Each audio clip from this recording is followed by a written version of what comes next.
استغفر لهم أو لا تستغفر لهم إن تستغفر لهم 70 مرة فلن يغفر الله لهم ذلك بأنهم كفروا بالله ورسوله والله لا يهدي القوم الفاسقين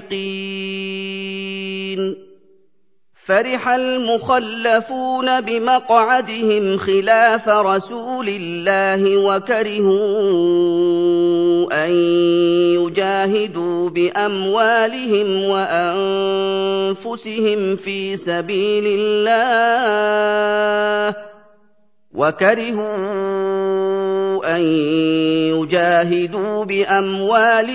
وأنفسهم في سبيل الله وقالوا لا تنفروا في الحر قل نار جهنم أشد حرا لو كانوا يفقهون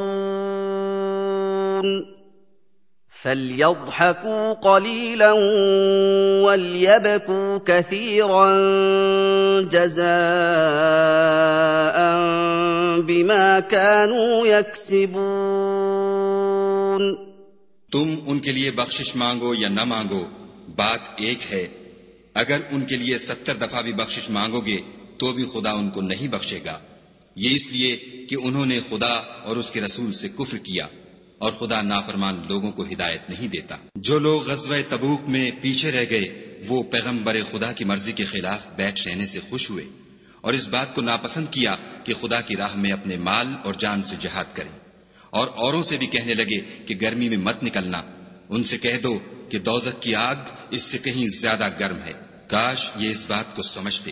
ये दुनिया में थोड़ा सा हंस लें और आखिरत में इनको उन आमाल के बदले जो करते रहे हैं बहुत सा रोना होगा।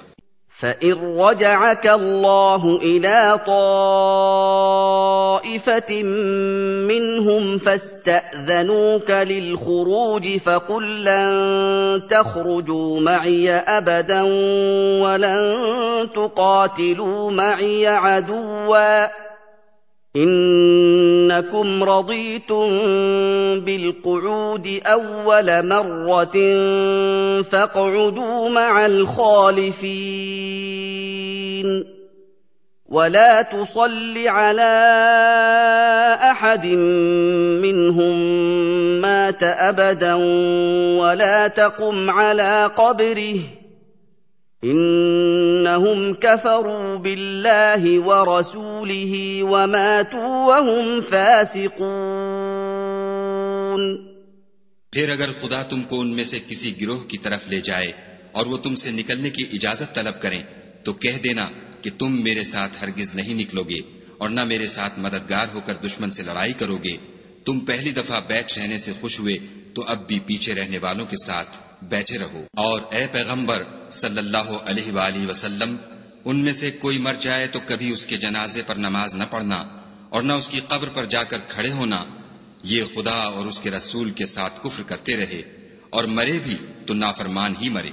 वला तुअजिबक अम्वालुहुम व औलादुहुम इन्नमा युरीदुल्लाहु अन युअज़्ज़िबहुम बिहा फिद्दुन्या व तज़हक़ अन्फुसुहुम व हुम काफ़िरून। وَإِذَا أُنزِلَتْ سُورَةٌ أَنْ آمِنُوا بِاللَّهِ وَجَاهِدُوا مَعَ رَسُولِهِ اسْتَأْذَنَكَ أُولُو الطَّوْلِ مِنْهُمْ وَقَالُوا ذَرْنَا نَكُن مَّعَ الْقَاعِدِينَ رضوا بأن يكونوا مع الخوالف وطبع على قلوبهم فهم لا يفقهون لكن الرسول والذين آمنوا معه جاهدوا بأموالهم وأنفسهم وأولئك لهم الخيرات وأولئك هم المفلحون أعد الله لهم جنات تجري من تحتها الأنهار خالدين فيها ذلك الفوز العظيم। और उनके माल और औलाद से ताज्जुब न करना, इन चीजों से खुदा ये चाहता है कि उनको दुनिया में अजाब करे, और जब उनकी जान निकले तो उस वक्त भी ये काफिर ही हों। कोई सूरत नाजिल होती है कि खुदा पर ईमान लाओ और उसके रसूल के साथ होकर लड़ाई करो, तो जो उनमें दौलतमंद हैं वो तुमसे इजाजत तलब करते हैं और कहते हैं कि हमें तो रहने ही दीजिए, कि जो लोग घरों में रहेंगे हम भी उनके साथ रहें। ये इस बात से खुश हैं कि औरतों के साथ जो पीछे रह जाती हैं घरों में बैठ रहें। उनके दिलों पर मोहर लगा दी गई है तो ये समझते ही नहीं। लेकिन पैगंबर और जो लोग उनके साथ ईमान लाए सब अपने माल और जान से लड़े। उन्हीं लोगों के लिए भलाइयां हैं और यही मुराद पाने वाले हैं। खुदा ने उनके लिए बागात तैयार कर रखे हैं जिनके नीचे नहरें बह रही हैं, हमेशा उनमें रहेंगे। ये बड़ी कामयाबी है। وجاء المعذرون من الأعراب ليؤذن لهم وقعد الذين كذبوا الله ورسوله سيصيب الذين كفروا منهم عذاب أليم ليس على الضعفاء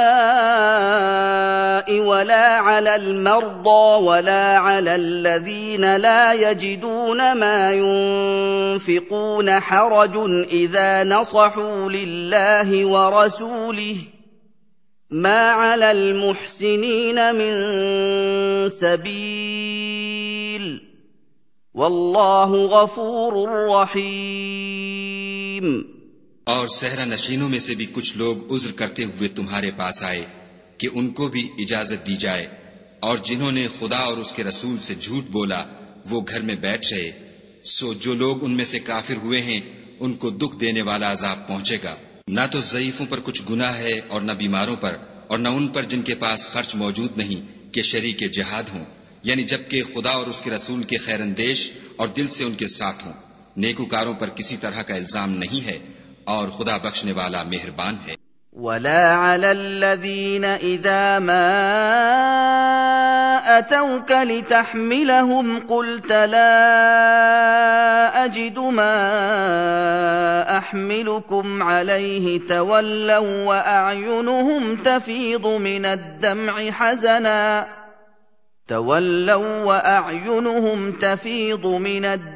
حزنا ألا يجدوا ما ينفقون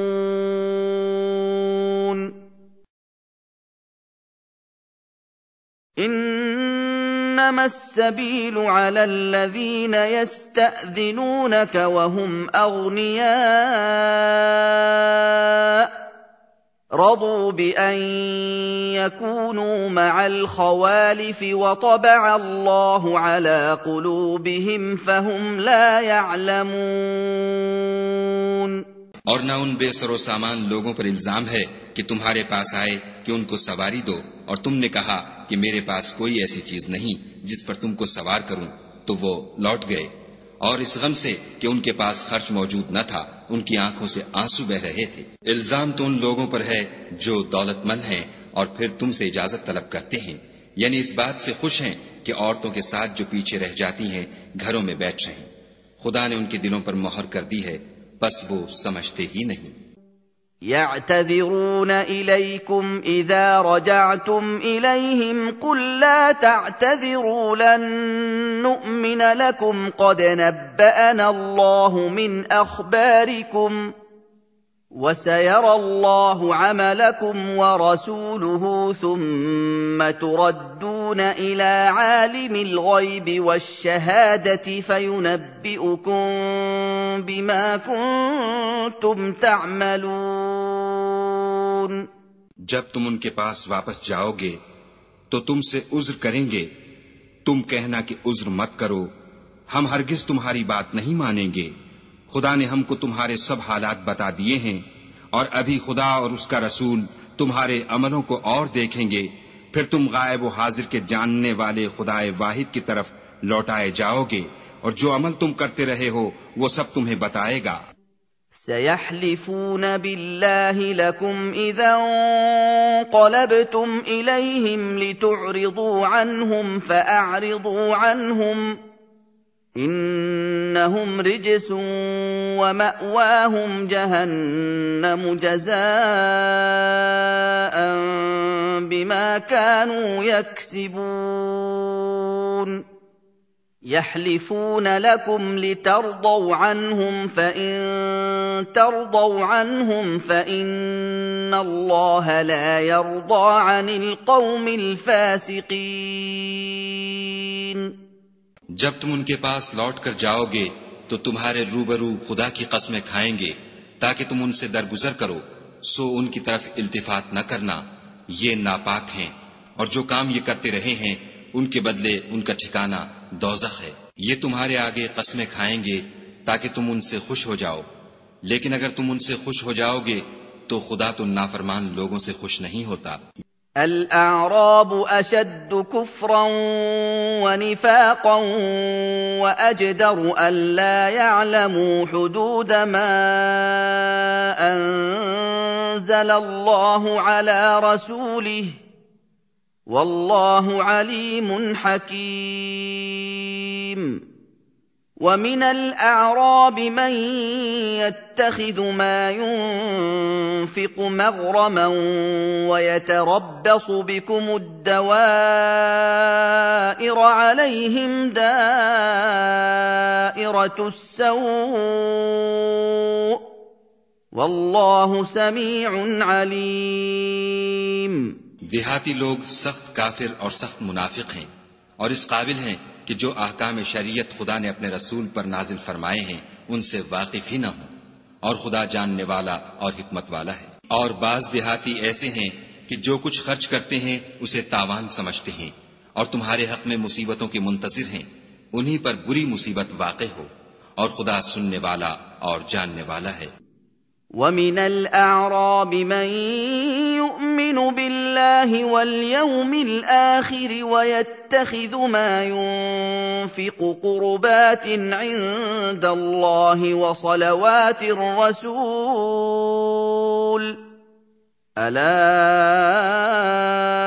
إنها قربة لهم سيدخلهم الله في رحمته إن الله غفور رحيم والسابقون الأولون من المهاجرين والأنصار والذين اتبعوهم بإحسان رضي الله عنهم ورضوا عنه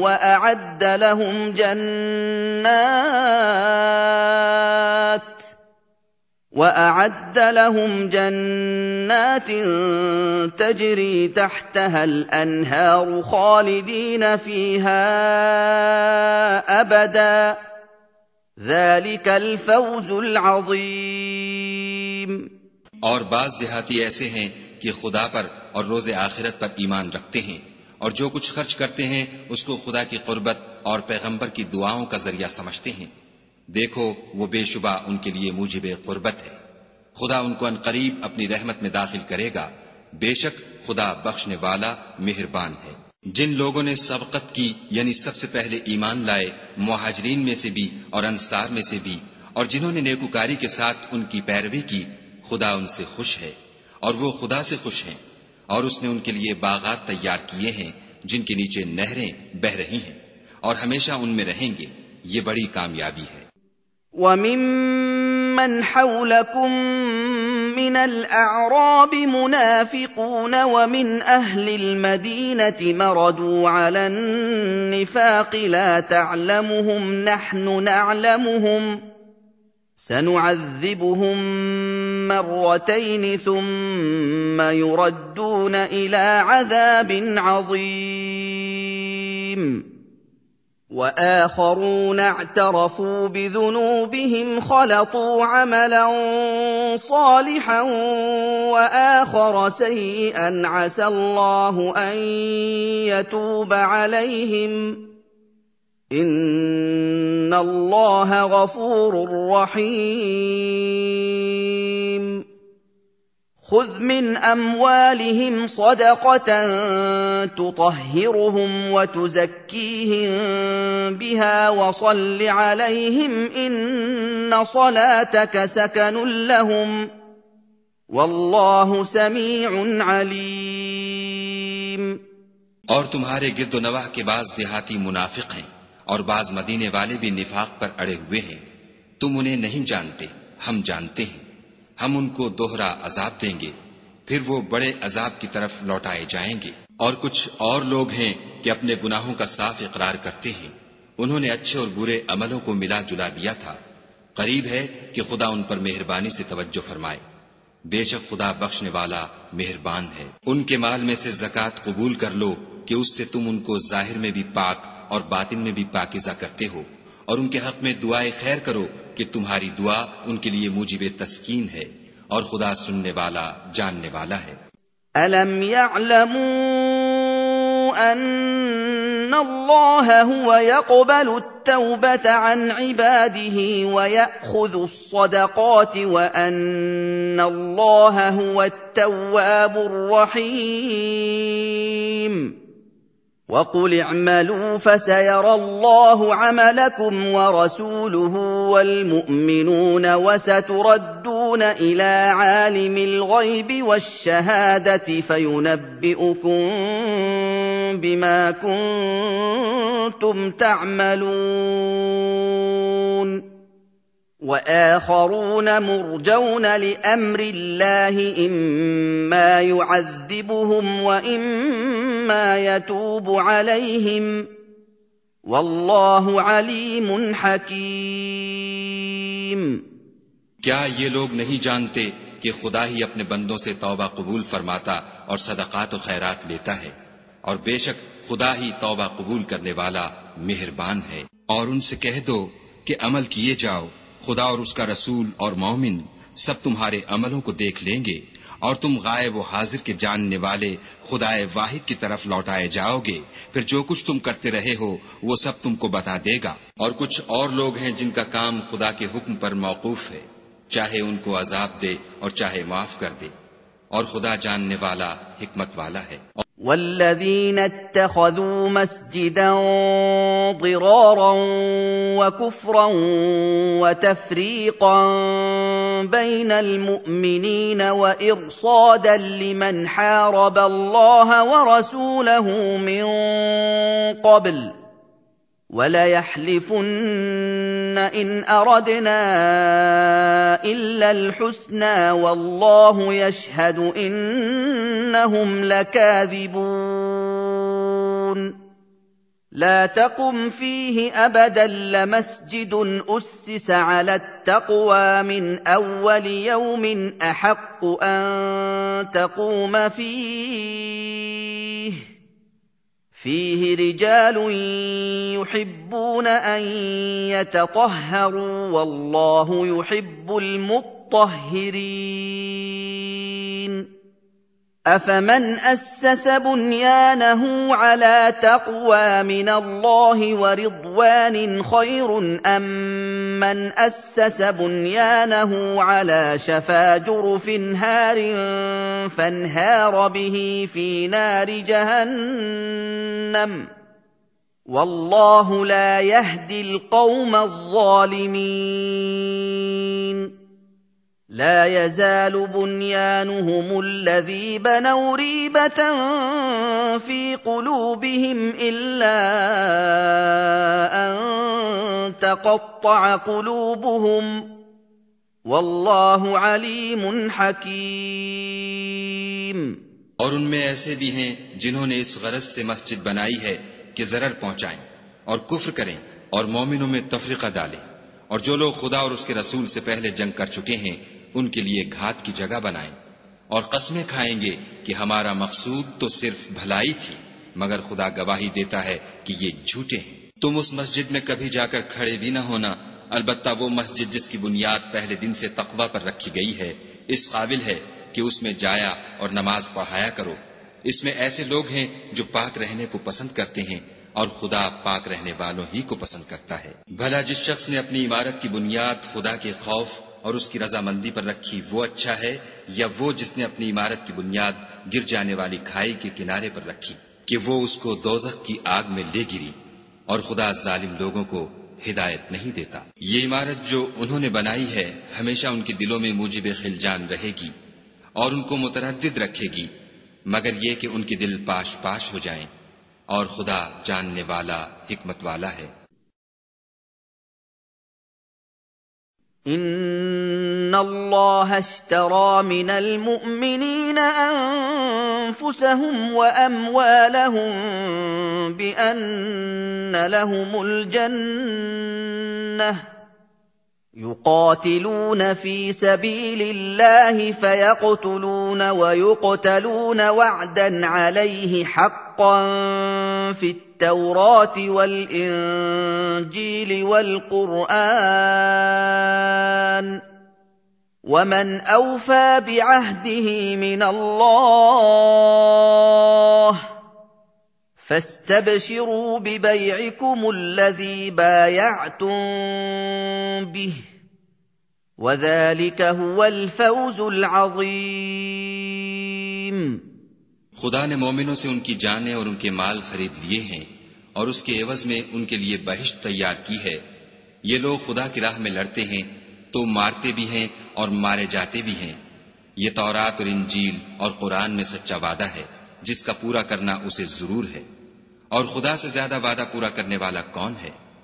तो जो सौदा तुमने उससे किया है उससे खुश रहो, और यही बड़ी कामयाबी है। التائبون العابدون الحامدون السائحون الراكعون الساجدون الآمرون بالمعروف والناهون عن المنكر والحافظون لحدود الله وبشر المؤمنين ما كان للنبي والذين آمنوا أن يستغفروا للمشركين ولو كانوا أولي قربى من بعد ما تبين لهم أنهم أصحاب الجحيم وما كان استغفار إبراهيم لأبيه إلا عن موعدة وعدها إياه فلما تبين له أنه عدو لله تبرأ منه إن إبراهيم لأواه حليم। तौबा करने वाले, इबादत करने वाले, हम्द करने वाले, रोजा रखने वाले, रुकू करने वाले, सजदा करने वाले, नेक कामों का अम्र करने वाले, बुरी बातों से मना करने वाले, खुदा की हदों की हिफाजत करने वाले, यही मोमिन लोग हैं। और ऐ पैगंबर, मोमिनों को बहिश्त की खुशखबरी सुना दो। पैगंबर और मुसलमानों को शाया नहीं कि जब उन पर जाहिर हो गया कि मुशरिक अहले दोज़ख हैं तो उनके लिए बख्शिश मांगे, गो वो उनके कराबतदार ही हों। और इब्राहिम का अपने बाप के लिए बख्शिश मांगना तो एक वादे के सबब था जो वो उससे कर चुके थे, लेकिन जब उनको मालूम हो गया कि वो खुदा का दुश्मन है तो उससे बेजार हो गए। कुछ शक नहीं कि इब्राहिम बड़े नर्म दिल और मुतहम्मिल थे। وما كان الله ليضل قوما بعد إذ هداهم حتى يبين لهم ما يتقون إن الله بكل شيء عليم إن الله له ملك السماوات والأرض يحيي ويميت وما لكم من دون الله من ولي ولا نصير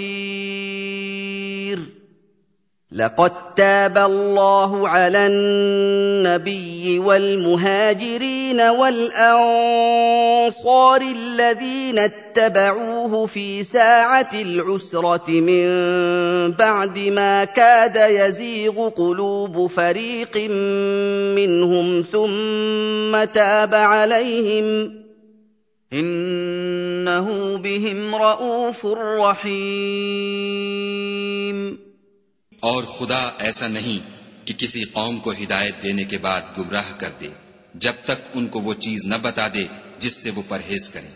बेशक खुदा हर चीज से वाकिफ है। खुदा ही है जिसके लिए आसमान और जमीन की बादशाहत है।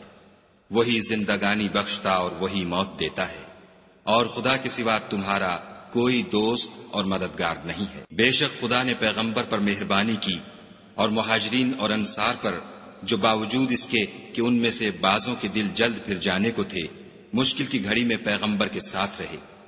फिर खुदा ने उन पर मेहरबानी फरमाई। बेशक वो उन पर निहायत शफकत करने वाला और मेहरबान है। وعلى الثلاثة الذين خلفوا حتى إذا ضاقت عليهم الأرض بما رحبت وضاقت عليهم أنفسهم وظنوا أن لا ملجأ من الله إلا إليه ثم تاب عليهم ليتوبوا إن الله هو التواب الرحيم يا أيها الذين آمنوا اتقوا الله وكونوا مع الصادقين ما كان لأهل المدينة ومن حولهم من الأعراب أن يتخلفوا عن رسول الله ولا يرغبوا بأنفسهم عن نفسه ذلك بأنهم لا يصيبهم ظمأ ولا نصب ولا مخمصة في سبيل الله ولا يطؤون موطئا يغيظ الكفار ولا ينالون من عدو نيلا إلا كتب لهم به عمل صالح إن الله لا يضيع أجر المحسنين। और उन तीनों पर भी जिनका मामला मुलतवी किया गया था यहाँ तक कि जब जमीन बावजूद फराखी के उन पर तंग हो गई और उनकी जानें भी उन पर दूभर हो गईं और उन्होंने जान लिया कि खुदा के हाथ से खुद उसके सिवा कोई पनाह नहीं, फिर खुदा ने उन पर मेहरबानी की ताकि तौबा करें। बेशक खुदा तौबा कबूल करने वाला मेहरबान है। ए अहले ईमान, खुदा से डरते रहो और रास्तबाजों के साथ रहो। अहले मदीना को और जो उनके आसपास देहाती रहते हैं उनको शाया न था कि पैगंबर खुदा से पीछे रह जाएं और न ये कि अपनी जानों को उनकी जान से ज्यादा अजीज रखें। ये इसलिए कि उन्हें खुदा की राह में जो तकलीफ पहुंचती है, प्यास की या मेहनत की या भूख की, या वो ऐसी जगह चलते हैं कि काफिरों को गुस्सा आए या दुश्मनों से कोई चीज लेते हैं, तो हर बात पर उनके लिए अमल नेक लिखा जाता है। कुछ शक नहीं कि खुदा नेकुकारों का अज्र जाया नहीं करता। ولا ينفقون نفقة صغيرة ولا كبيرة ولا يقطعون واديا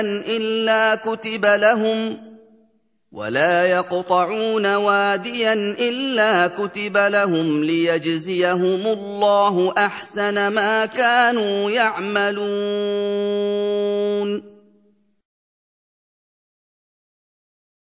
وما كان المؤمنون لينفروا كافة